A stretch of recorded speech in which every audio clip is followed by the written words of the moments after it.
Assalamu alaikum. This is a question from an anonymous person, and she asked, why did the Prophet Muhammad sallallahu alaihi wasallam marry Aisha? I'm sorry. The question. No. It's more. Why did the Prophet Muhammad sallallahu alaihi wasallam married Aisha at the age of 9? And can one use this example to marry young girls? Okay, the question of the sister is a very good question, mashallah. The question of the sister is, why did the Messenger of Allah sallallahu alaihi wasallam, why did he marry Aisha at such a young age? And can we use that as an example for us to marry young girls the same age today? Is that right? So let's answer this question. It's a good question, and it's an easy question. Now the why of it, nobody knows except Allah. Because the Prophet ﷺ never married any woman except it came to him from wahi. What does it mean? What is wahi? The Prophet ﷺ never went around looking at women and select this one or select that one or say, yo, check this out. Tell that girl I'd like to marry him or marry her.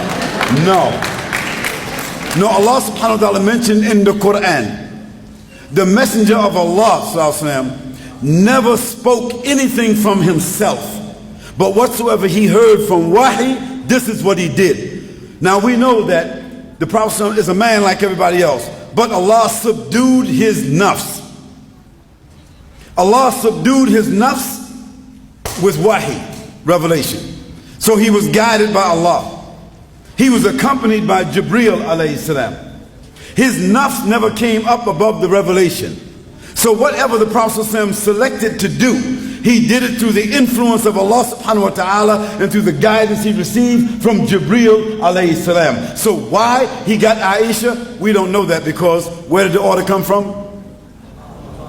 Hello. Allahu Akbar.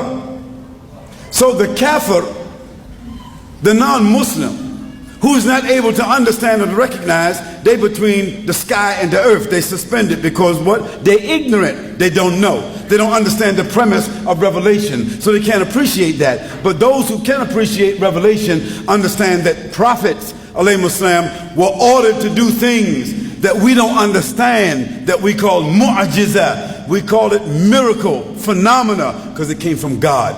So Allah selected Aisha for the Prophet sallallahu alaihi wasallam. That's number one.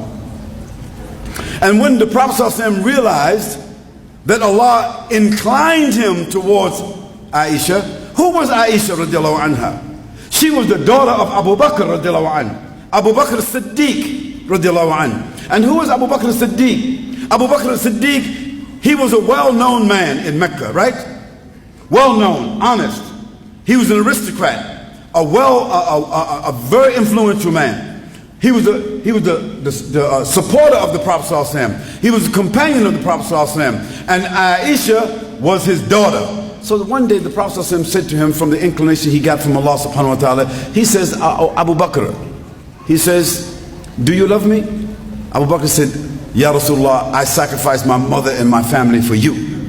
He said, then I would like to ask you for your daughter in marriage. This is very common among the Arabs.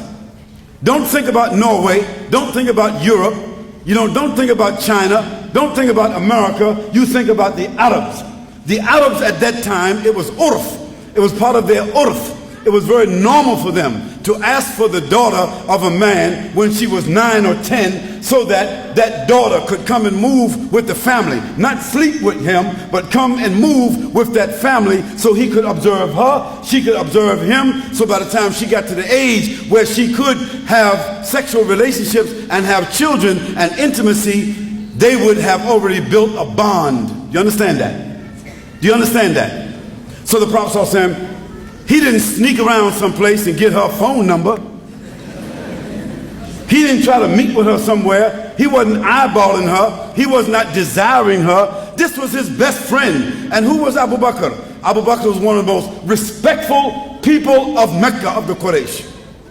So if some crazy, foolish, ignorant, corrupt, hating people wants to call the Prophet ﷺ a pedophile, na'udhu billah, then that means that this means that the mother of Aisha, the father of Aisha, Abu Bakr radiallahu anh, and Hani, I forget his wife's name. That means they would have had to facilitate the Prophet ﷺ in being, having a pedophile relationship. Would that be correct? Could two respectful parents, could they have been guilty of something like that?